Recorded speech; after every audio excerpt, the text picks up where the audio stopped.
Maki-update po tayo sa ginawa kong pagbisita at pag-inspeksyon nitong si Department of Public Works and Highways Secretary Dizon sa ilang mga pasilidad tulad po nitong Sunog-Apo Pumping Station dyan sa may lungsod ng Maynila. Inasahan daw kong mababawasan ang mga pagbaha sa lungsod ng Maynila kapag nagamit na po itong naturang pumping station sa susunod na taon.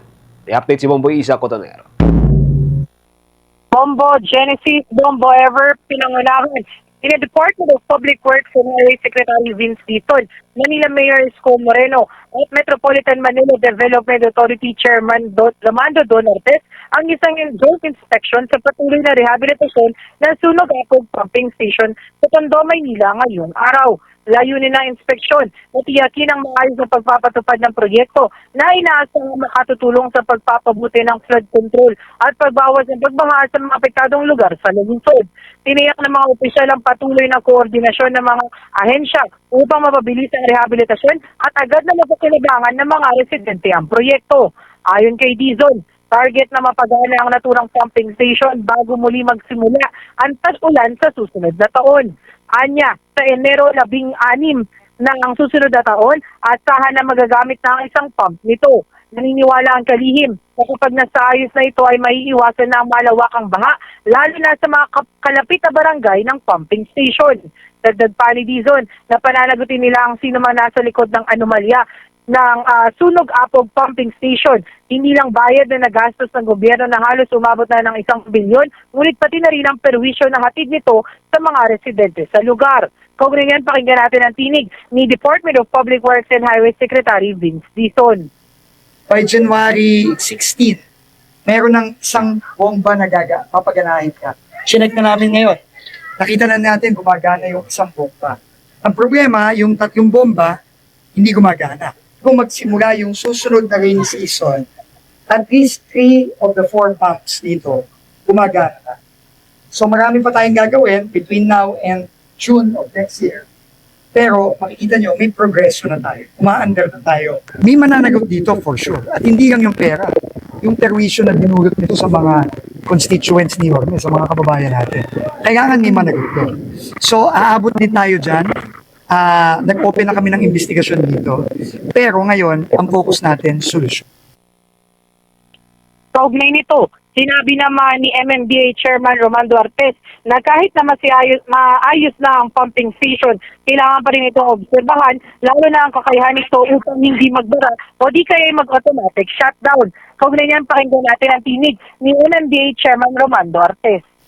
Engineer doon na despite na mapagana po natin yung 3 bomba, kailangan pa rin i-observe yung efficiency niya. Kasi po, ito kung makikita niyo po yung design ng bomba, nakalubog po siya mismo sa tubig. So, paghigop po niya ng tubig at may mga nakasamang basura, meron pa rin pong risk na magbara siya, mag-automatic shut off.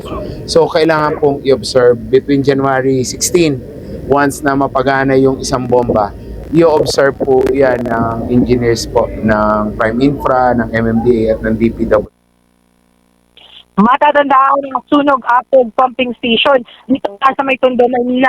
Ang inireklamo na noon ni Manila Mayor Isko Moreno na kahit matagal nang gawa ang naturang pumping station ay hindi ito gumana, dahilan yan ng malawakang pagbaha sa lungsod ng Maynila. Samantala, nagbigay ng update naman din ang Department of Public Works and Highways doon naman sa natirang Paco Pumping Station. Ayon kay Dizon, na-install na temporary na mga stop lags kaya hindi na masyadong binabaha yung mga kalapit na barangay sa Paco Pumping Station. Anya, tuloy-tuloy ang floodgate installation ngunit tatagal ito ng 3 buwan, no? Pero pagtitiyak ng contractor ng naturang floodgate o naturang pumping station dyan sa may Paco, Maynila ay hindi ito sasagutin ng gobyerno dahil ito ay under pa rin no, ng kanilang ito ay babayaran pa rin ng contractor ng Paco Pumping Station. Tatandaan na ito yung nasirang pumping station noong kasagsagan ng Bagyong Uwan. Kaya naman talaga na tuwing kapag high tide doon sa mga kalapit na barangay ng Paco Pumping Station ay nagbabaga. Kaugnay niyan, pakinggan natin ang paliwanag ni Department of Public Works and Highways Secretary Vince Dizon. Install na yung mga temporary stop gags as of Friday night last week. no, nagkaroon ng delay doon, no, pero ngayon finally na-install na. So ngayon, ang maganda, Yorme, Chairman, hindi na babahain ang doon sa mga barangay na apektado sa Paco. Pero kailangan pa rin yung permanent solution doon. Nag-commit naman yung contractor, walang gastos sa gobyerno, i-reinstall nila yung floodgate, no, at papatibayin nila.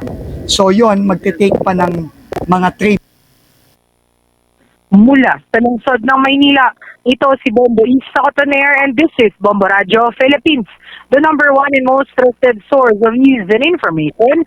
Sa radyo, Bombo. For the most trusted source of news and information, visit our website at www.bomboradio.com. Follow us on Bombo Radio mobile app, Facebook, YouTube, TikTok, and X, formerly Twitter. Like, share, and stay connected. Anytime, anywhere.